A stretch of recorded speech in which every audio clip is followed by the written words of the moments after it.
I'm just recycling the same shit. When we send the YouTube videos, no one really watches it or books calls from it. So that's a problem. You've been taught the wrong thing because volume is nothing without intentionality. It's too much. I'm having 50 comments a day, but they aren't booking. That means that they're not feeling enough urgency, pain, and scarcity. These are like the 3 things you should change. Just a slight tweak in the framework is gonna make a huge difference. They have no choice but to want it. That will fix your show up rate, that will fix your close rate as well, and that will fix your cash collected and average order value. Well, if you fix that, and you fix the way that you look at content, bro, this problem is solved. You will make more money. This is Danny, an online fitness coach that helps men lose weight. From the outside, he's absolutely killing it, but there's a huge problem. He's losing out on hundreds of thousands of dollars because he has bottlenecks in his funnel that has kept him stuck for years. He flew 20 hours from Miami to our Sweden mastermind to get direct advice from me and a room full of 6-figure-a-month industry leaders to help him scale his company. So Danny, I'll let you take it away, brother. I'll let you go ahead and start with, what do you do? I help successful men, about 35 to 45 with a busy schedule, get ripped, get in amazing shape, increase their confidence. And the revenue in the last 12 months? Is 226K, profits 120. The reason it's pretty low is because I write off a lot of shit. Do you know what the profit is with just the sales team, the fulfillment expenses, and the overall coaching expenses? I would say it's about 7, maybe 8 grand a month. Okay, do you know the margins? Jaden, do you know the profit margins on the business? 75%. 75%? Okay, that's really healthy.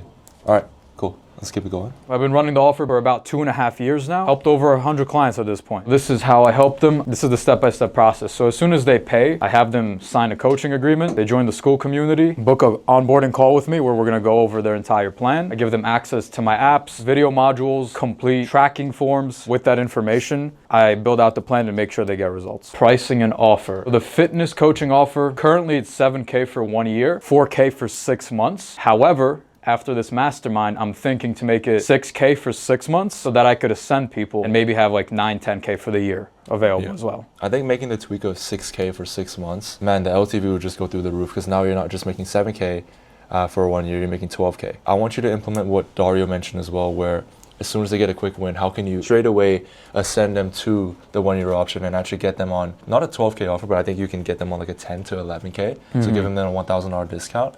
And one thing I would say as well, I don't think Affirm and Klarna is bad, but with Ascension, it could be a bit tricky because now they have to pay double a subscription. Yeah. Right?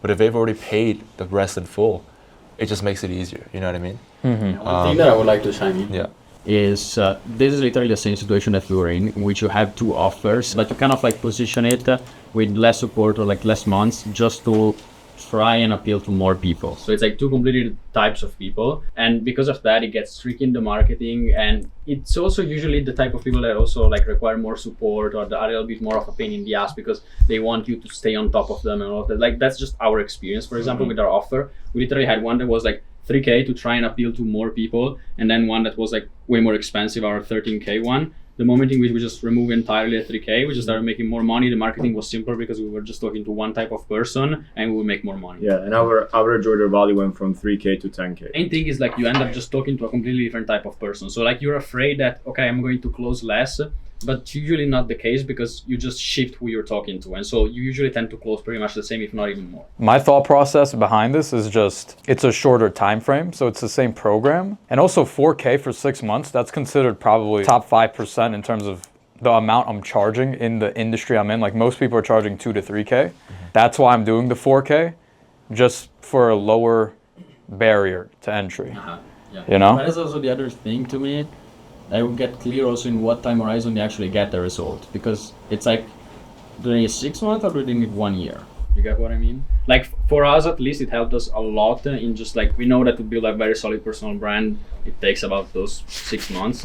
And so we just want to go with that and not give the possibility to just join for 3 months. And then maybe they get a half-fast result. They're not really that happy. And if it's the other way around, then cool. I would just like stick to the 6 month one and have the year, but not really as like the upfront thing is like what you can upsell them on. Like if someone comes to you and they could do the half program, so I don't know what you charge, let's say it's 15 and 8 or whatever, or you remove the 8K and they're like, I can do 8, 9K, do you just like, hey, fuck off? Or like, what do you? We still have 2 different approaches of offers, but it's just like the amount of support that they get. The offer is the same. It's like still 6 months, still the same structure. Is just, for example, for us, they get less one-on-one calls for the offer that we have that's like 8K. We don't pitch that. It's just price anchoring at that point. That's for you. The 6-month offer is gonna help you so much with backend sales. So much, because in fitness it's one of the most complicated niches to do backend sales, because it's kind of hard to justify the offer that goes on the backend, you know.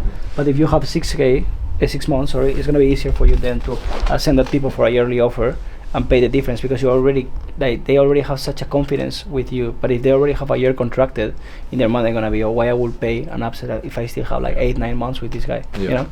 It's very hard to justify like a increase in whatever you're trying to sell them on, because they're already like, oh, I already have the foundation, you know, I already have what this guy is wanting me to buy again. You'll actually see that because you're more strict on this ICP, your content will get better because you don't have a second option to sell a lower ticket or a more affordable price point. And even though it's the same offer, you're actually doing yourself a disservice, because what that means is that you can get away with shittier marketing because you have not a shittier product, but a less premium product. And I think for Alessio and Brian, when we tweaked that for them, that was like, now it's like, oh shit, okay, I can't sign a 4K client anymore. Like, I gotta make my marketing up to par, and that'll make you more money in the long run, you know? Got it. Cool. Cool. All right, let's go to the next slide. Recurring revenue is basically non-existent. It's like 1 to 2K a month because we just slam affirms. That's the only recurring. That's it.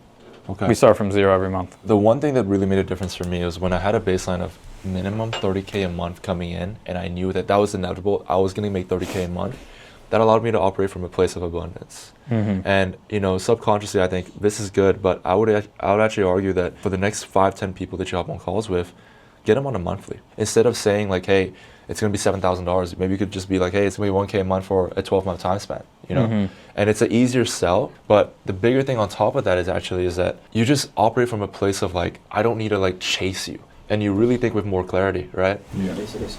I have a question. It's more for Sule. Yeah. But I've seen so many people that they're transitioning like the PIF model with a PIF plus MRR. So instead of charging like a 10K upfront, some people is charging like a 4K upfront, but then you have a monthly $600 or $1,000. So you get like the PIF, you get some good money coming from like a setup fee, but then you're having like a MRR coming. What do you think about that? Well, what's the goal? You know, like, And the goal is just like we just talk about, no? Yeah. You know for sure, like you're not entering the PIF rat race that everybody's like, you start from 0 every single month, you know? Because if you don't have like a lot of payment plans coming in, you don't really have that. yes, you don't have a luxury. Yeah, but if you have the $500 or $1,000 and you have 30 clients that are paying that, you know, you're having a good foundation of recurring revenues coming for you. I like the idea. I think financing in itself is good for us business owners because we get the full upfront fee. But I think if you can try to build a business not around financing, but around like just your payment processes, first of all, you keep more profit and you'll build MRR on the back end.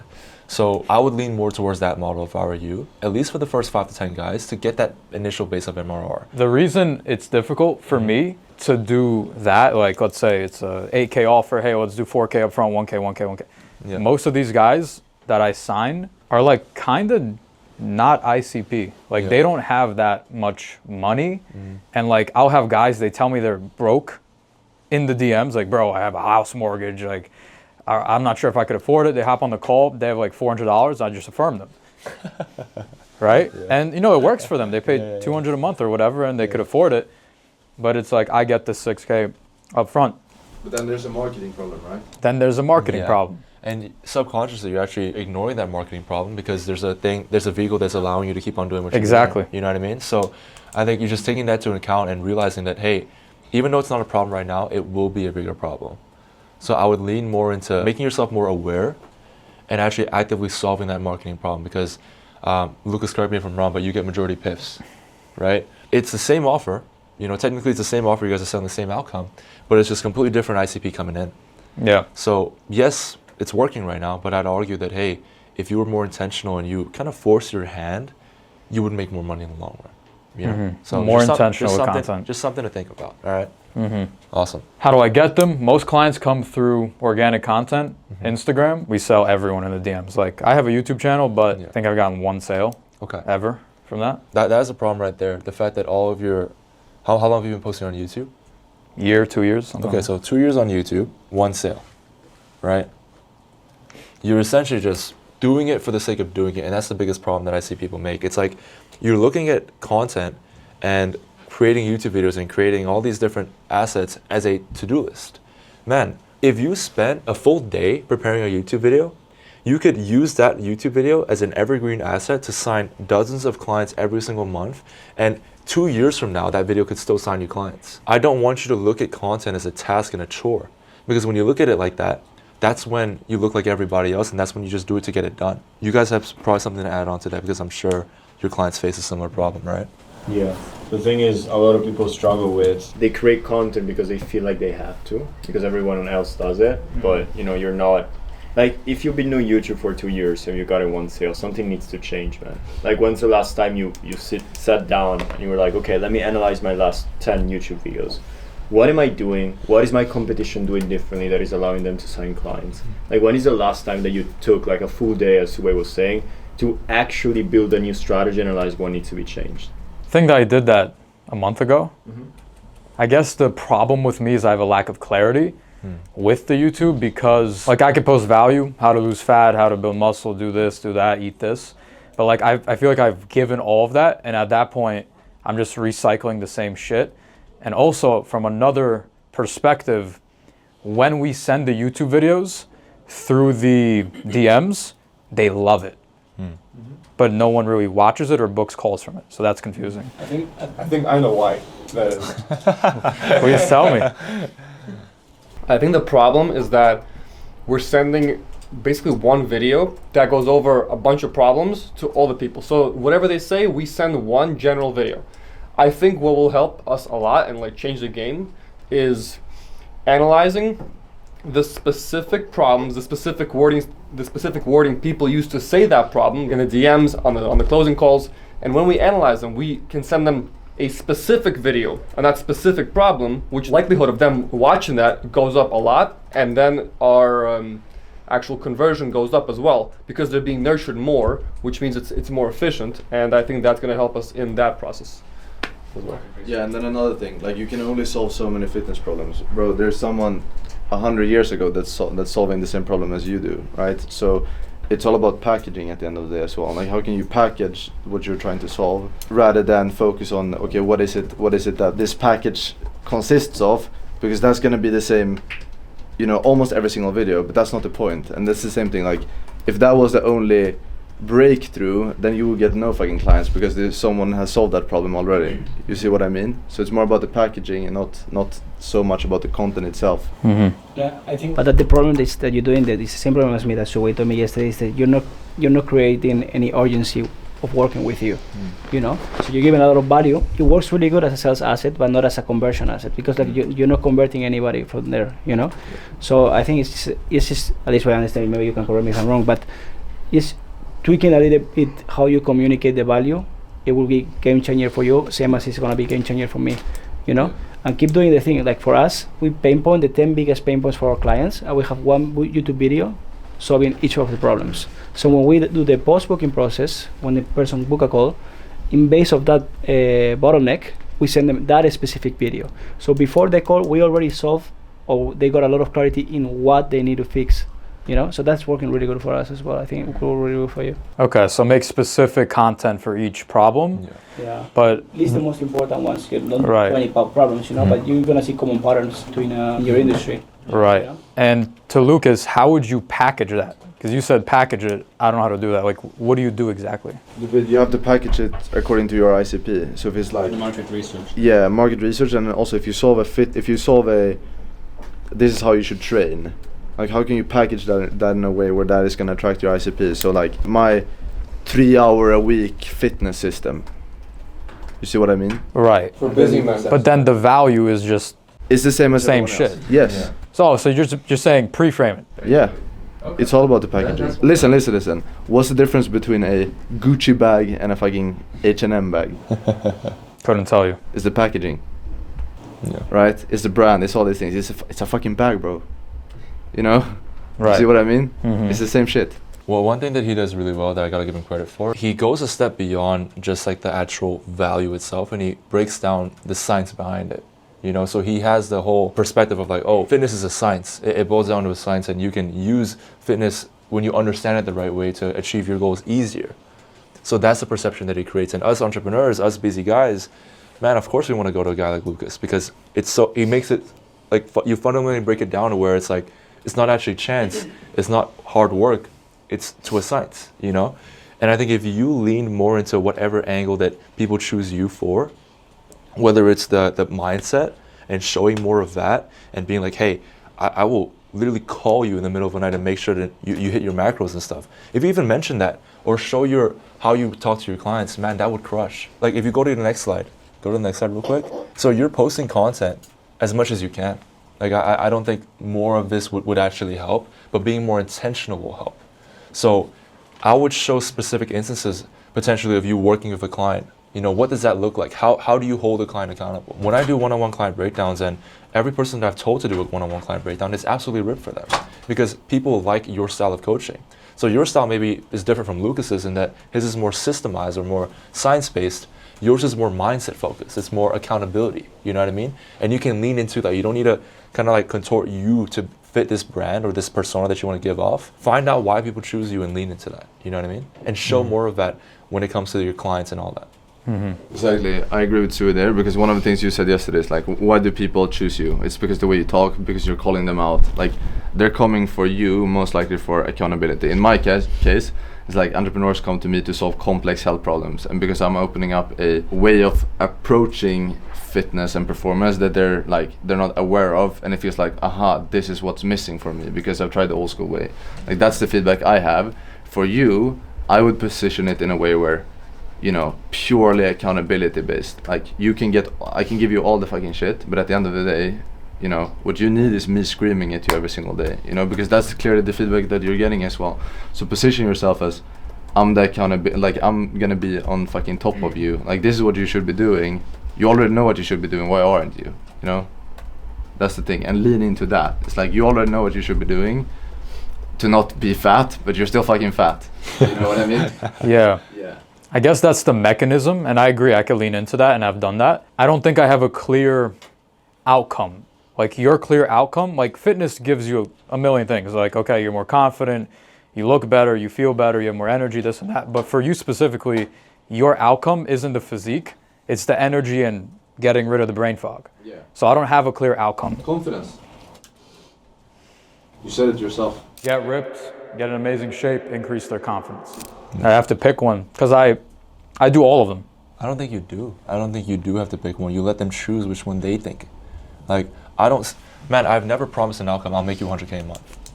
I'm like, I pay my clients this amount of money. You can get my systems and you can decide what you want to do with it. That's the perception that you create, and that's how you create a evergreen fulfillment system where, you know, your clients are still happy. Man, even if a client doesn't achieve like a crazy month, they're still going to be happy because I changed their life. I put them around people that change the game for them. Mm-hmm. So it's like, you don't always have to spoon feed the outcome that you think your clients have. Man, they can figure it out themselves. They're smart enough. You know what I mean? I think also like you're positioned in a way where you have so much competition.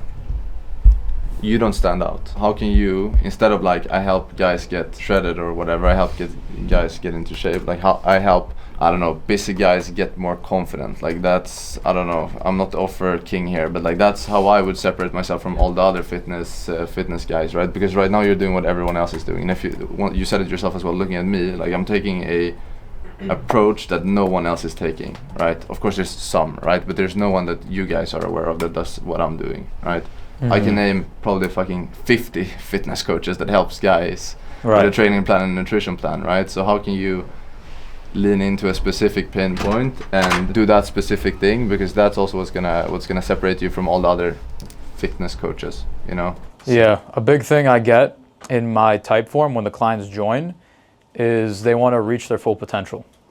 So that's something I can lean into. That's a common trend amongst the highest earners and best clients. That could be it. Yeah, there you go. You help them with that, unlock their full potential, rather than you help them with a training plan and nutrition plan, you know? Hell yeah. Awesome. Cool. Here are the metrics. Okay, the first thing that stands out to me is that there's a 73 proposed call, 40 people booked in. So what that means is there's a 54% booking rate when you propose the call. So that's a problem. That's a problem in the appointment setting process, and I know that's something that you guys are emphasizing right now. But if out of 100 people, only 54 people are booking in, that means that they're not feeling enough urgency, pain, and scarcity. So now it's about rewiring the way that you look at that entire setting process and asking yourself, how can I increase these three things specifically? You know what I mean? It's funny, whenever I mention setting, Danny's eyes just dart to Jaden. So I don't know shit about our setting. So Yeah. these are like the 3 things you should change, man. How can I increase the urgency, the scarcity, and the overall value proposition, man? Because you should, like, when you propose the call, these clients should feel like, hey, I am getting an opportunity of a lifetime. I cannot fuck this up and not book in. You know what I mean? Like, I am getting such a golden opportunity that I won't get anywhere else. I'm gonna book the second I see that link. But the reason why they're not booking in is because they're falling to their past habits. They're delaying. They're like, I can do this tomorrow. But the same reason why they're delaying is the same reason why they're stuck. So if you made them realize that in the content, where when it's like you give them an opportunity and they're still delaying it, that's why they're not booking. So this is an appointment setting problem, but it's also stemmed from the content. Does that make sense? Mm-hmm. Because if you made them realize that, hey, the moment you have an opportunity like this, you gotta fucking grab it and seize that opportunity, they'll book. 100% they'll book. But it's just that they're not feeling that. So it's a content and a setting issue. When you fix the content on that side and you really figure out your angle, you'll make Jaden's job 10 times easier as well. Yeah. So I feel like a big reason why that booking percentage is so low is because, like as you said, I'm not generating enough emotion, not enough urgency in the DMs, right? Yeah. And the reason for that is because I try to book in people as soon as possible, right? Just like book. But the clarity that I got during this mastermind is I need to increase the duration of the buyer's journey and actually provide more resources. And super important, the resources need to build that urgency and everything else. So that's why we need to work together more, where you make the content that's actually priming them to want to buy, right? Because otherwise, I can send value forever, but if the value doesn't get them closer to buying and open more loops in their brain, they still won't buy. Exactly. Right. So it's a big content thing as well. Yeah, it's both. It's a mix of both, because if you make them more aware in the content, man, whenever Jaden does send a link, it'll be good. But even then, you fixing your approach on how you look at appointment setting is like, oh, I want to book them in as fast as possible. If you fix that and you fix the way that you look at content, bro, this problem is solved. This booking rate is going to go from 54% to minimum 80 to 90%. Minimum. I also think that the content can create a ton of urgency, because let's say part of your unique mechanism is like accountability and you being there for them. Like you need to make them realize so much in the content how that is what they're missing, and how rare is it to find someone that actually cares so much. Because the moment that comes up in the DMs, and it's like you wire their brain on how much that is important and how hard it is to find a coach that actually cares about their students after the payments came through. And the moment where you propose the call, it's like, shit, like he actually cares about his clients. Is an opportunity for me, right? So it's like you gotta like push on that with the content, because then when they have a way for them to connect with you, and potentially you giving all this effort on their journey, they're gonna see as an opportunity to seize. Right. I 100% agree. I think I could put that into YouTube videos and talk about that. My thing is, with my Instagram, it's mostly top of funnel, and we got like 50K in the last 2 months, followers. You can use stories, Instagram stories on a day-to-day basis. So just show this process, this behind the scenes of like, this is like all of the messages that I'm sending to the clients, because it's like I daily check in with all of them actually. Like what nobody else is willing to do. Yeah, and I do that, but my story views are kind of shit. 1 to 3K with 230K followers, it's pretty ass. You need to know how to structure. The thing is using the right sequences. Yeah. And then also like, you gotta give them a reason to show up and look at your story. You start to build connection. So how can you make your stories interesting to a point where when they see Danny, I want to check that story out, because I know Danny, spits game or whatever on his story. But if it's just no value or whatever, it's like why would they want to watch your story, And then that's also part of the sales cycle. Like how can you give value in the stories to the point where they're gonna show up, they're gonna, buy into you as a person, and they're always gonna, watch your stories. Man, and fitness coaches do this the worst, because you've been told, man, do your morning motivation, do your daily push-ups and all that. But it's like, it gets repetitive to a point. And so every time I post a story, my thought process is, how can I get these guys to want to click on it again and again and again and again? And it's like always something new. But what separates you from all your other competitors is being intentional. And you've been trained by your past mentors and the people that have coached you in the past that, putting 10 stories is great. But bro, it's not. You're giving them a reason to skip your shit because it's the same shit over and over again. Especially with stories, man. Like the way the algorithm works with stories, you need to be so intentional every single time you put a story. Like you need to wire into people's brain, like I want to watch Danny's stories because you're gonna give me that mindset shift, that motivation. Because if you start put random stories out and people start skipping your stories, bro, you go all the way down to the like story list. That's why you're getting like 1K views on the story. It's simply because the people that are at the beginning are the ones that get all the views. And to get to the beginning, you need to, every single time Instagram present to them the story, they need to click on that and interact with it. So you putting out so many stories, you're actually damaging yourself because you're not putting the right effort. And these stories become so easily skippable because you're not gonna give me anything through them. It's being intentional. It goes back to what we were saying also about the content. Yeah, I mean, I agree. And the mindset I have with posting like 10 stories is most of my content is top of funnel, therefore nobody knows who I am, what I do, etc.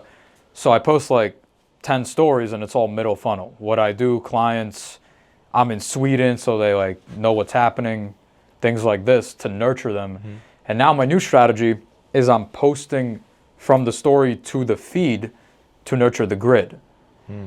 So that's why I'm posting so many stories. So should I just get rid of middle funnel stories or so like? I think it's just about the positioning. Don't have a middle funnel stories as the first reel to click on. Have a top of funnel stories. So it's like what attracts the attention? What gets views on your page? Okay, how can you show that in the first 1 or 2 stories, and then boom, it's middle funnel. So it's like I know for me that my audience loves piffs. They love the lifestyle. They love all this. So I'm always going to show that. So I already have a story sequence in mind for Sweden. Before I get into client results, that's boring. Client results is boring. No one wants to see client results. It's boring. Nobody gives a shit. But if I show a video of me going into a Sweden rib ice bath in the middle of a frozen lake, and it goes me going down, and it shows me being cold and all that, everyone is going to watch that video. And it's like, while I was in Sweden, we hosted this mastermind. These are the clients. These are the results they got. Boom. And now I leverage that attention that everyone wants to, that everyone cares about into my middle funnel. It's a hook. It's a hook. Literally the same way that you have a hook for your reels is the same way you have a hook for your stories. You know what I mean? Thing is, they last for 24 hours. So like I could do the hook, post the middle funnel after, but then the next day, same time, there's 10 other stories. So I'd have to clear it or get no views. It doesn't have to be every single day. Exactly. Yeah. And I just want you to get out of the habit of like just posting for the sake of posting. Because you do it to make yourself feel good because you do the input, but you don't realize that that input leads to nothing, so you're better off doing nothing. You know what I mean? So you've been taught the wrong thing because fitness coaches always preach volume, but volume is nothing without intentionality. Okay? Sounds good. Awesome. So yeah, that will fix basically your show up rate, that will fix your close rate as well, and that will fix your cash collected and average order value. 100%. All right? Cool. Cool. So what's your goal in 6 months? I'm conservative here. 100K a month with fitness coaching, but that's more of a 3-month goal, I'd say. Because I think in 6 months to a year, we want to transition to consulting. So helping fitness coaches make money. We don't want to be like most guys who just get to like 25K a month and then start consulting. We want to have that leverage as a consultant, like, hey, we hit 100K, we can get you to 100K. I love it. So that's the plan, 100K, then consulting. The business, when I've made it, would be $1 million a month as a consulting business, fully stacked team of A players, and I'm out of fulfillment mostly. Okay. And you can go to the next one. What's the number one thing holding you back right now? DM setting. So our setter isn't good enough. Middle of funnel content needs to be dialed in and consistent. Soon fulfillment will be a problem. Okay. So we know the setting process, just a slight tweak in the way that you approach that entire framework is going to make a huge difference. It's not about how do I book them in as fast as possible. It's how do I make them realize that there's so much pain. By the time I send a link, man, they have no fucking choice but to book. They have no choice but to want it. You know what I mean? And if you do that well, I promise you it's going to be a game changer. All right? So that's a DM setting. Would anyone want to add to the setting process or? I mean, I want to say that I spoke with Nick just now. Yeah. And he helped me out a lot with that. And what I'm going to do right now is, so at the moment, I'm sending out like around 530 DMs a day, not just news, like follow-ups and just DMs to the followers, story views, likes, everything else. It's too much. I'm having 50 comments a day, but they aren't booking. So I need to slow down and be more intentional about what I'm actually doing. Both of you are actually brute forcing the content aspect and the sales aspect. And if you just tone it back a bit, maybe spend 3 days, not do anything, and just restructure what you want to do intentionally, you will make more money. Because there's no doubt that you guys can brute force and do hard work. Like, you know, you guys are part of fitness coaching and all that. That's what you guys do. I'm not worried about the hard work, but I'm worried about the intention. How can you be more intentional with everything that you do and implement every part of the process and make sure that it's good? So it's not about reaching out to 50 people. It's about reaching out to 10 to 20 super qualified guys that are extremely good at what they do, and they make money. And you can tell they make money. You know what I mean? That's the main thing for the DM setting. And then the content. I mean, we kind of touched on it. Does anyone want to add to the middle funnel content piece? I think that the problem in the middle of funnel content, and the same way that it goes for the stories, the same way that it goes for the YouTube content as well, just ties back to a lack of market research. This is also what we realized. A lot of our brand is based on top of funnel content, right? So I have a very similar approach in that sense. Now we have really that part of the marketing and sales department communicating more, and so it's like talk a lot to him and ask him what people are saying in the DMs, actually like see what people are saying in the sales calls, what exactly they're struggling with, and more importantly than what they're struggling with, how do they describe it. And that makes it so much easier to create middle of funnel content or story sequences or YouTube videos that actually get packaged the right way, because you just realize how exactly do they think about that problem. And so it's like, for example, for us, we teach people how to create content, how to build a personal brand, but to business owners, they don't have time. We know that they have the problem of time, and we know that everybody wants to know how to leverage tools like AI. And so what do? We put that together and we create a video that's like how we create a full month of content with just 4 hours in the month using AI with this full system, and we break down the entire system, right? And it's like, that makes so much sense for our target avatar, because we did the market research. We know that they don't have the time, and we know that they want to leverage the best tools for this thing. Yeah. I think the big problem is like people forget that you're still creating content for your audience. So like sometimes people say like, oh, gotta do middle funnel content, let me just share some of my story, what I'm doing right now. And many times they don't even fucking care about that.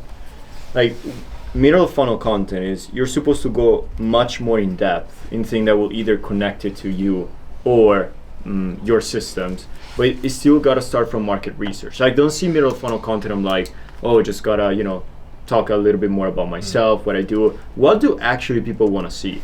Like, do you have crystal clarity on that? No. Right. So you're doing middle funnel content that again is not intentional, right? That's your window to make them explore fully what you do, who you are, and how you can help them. But it needs to start from still understanding where the attention is.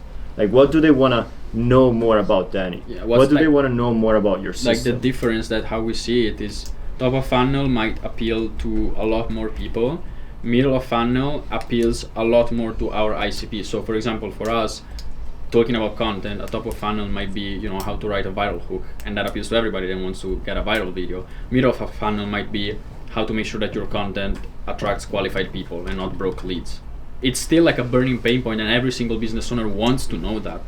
And so it's like, it works still really well. It's just more targeted already towards the kind of audience that we want to attract.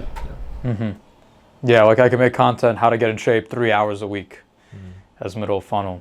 But it goes down to, once again, doing the market research and understanding what exactly they say that they're struggling with, especially the ones that you know that are qualified. Market research can even start even better, like from your clients, your existing clients. What do they struggle with? How do they describe their problems? When they come to you, when they ask you a question, what do they say exactly that they're struggling with the most? And there will be recurring ones. There will be like 2 or 3 things that they always say. Yeah, I'm going to start implementing that. And in terms of sharing about who I am, it's weird because a lot of people bought into me for different things. Like some people didn't even know who I am. Like they followed me a week ago, watched my VSL, closed because I called them a fat fuck and they liked it. Right? So that's like one side of things. Yeah. And I have some clients that are like, they've been following me for months. They're like, I used to smoke weed too. I like that you're East Coast and you don't sugarcoat shit. And like some other, oh, you're Russian, like things like this. Are you Russian? You didn't know? I didn't know, bro. I'm Russian, yeah. So shit like that, you know? So it's like different signals. What do I, you know? Bro, you already said it. Like, you already said one thing 2 times, so you don't sugarcoat and you're super direct. That's already something that came up twice. So use that in your communication. Then there's gonna be people that need so many touch points with you before taking action. There's certain people that is like, oh, this guy, you know, call me fat, let's work with this guy. Like, they're just like different personalities in the world. Like, you cannot expect that everyone needs like 4 or 5 touch points. Some people will, but like list down everything that you're experiencing. And of course it will be different, and what can you use in a day-to-day in your content. You can definitely be more direct, right? So use that. Yeah, and I do that. And that's why I'm not sure if I'm not being intentional, because I mainly talk about the things that the clients tell me. I also have ideas to incorporate other parts of my life. Like Sue was saying, certain things I told him, he didn't know about me, I should talk about that. Is that intentional? I mean, I don't know. I don't have data telling me that it's It is if you have the intentional. right format to show it. Format? Yeah, so right format to show it. So what I mean by this is like I've essentially found different ways to be able to show, okay, like people love the fact that I care about my clients. I run through walls for them. Okay, like what does it look like when I react to a client's win? You know, when this guy hits 100K a month, you know, I'm calling him. What is it like for the interaction? Man, showing that.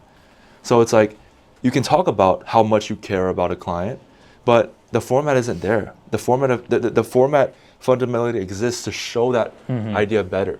So instead of you telling the camera, I love my clients, I care so much about them, find a way where you can show that authentically.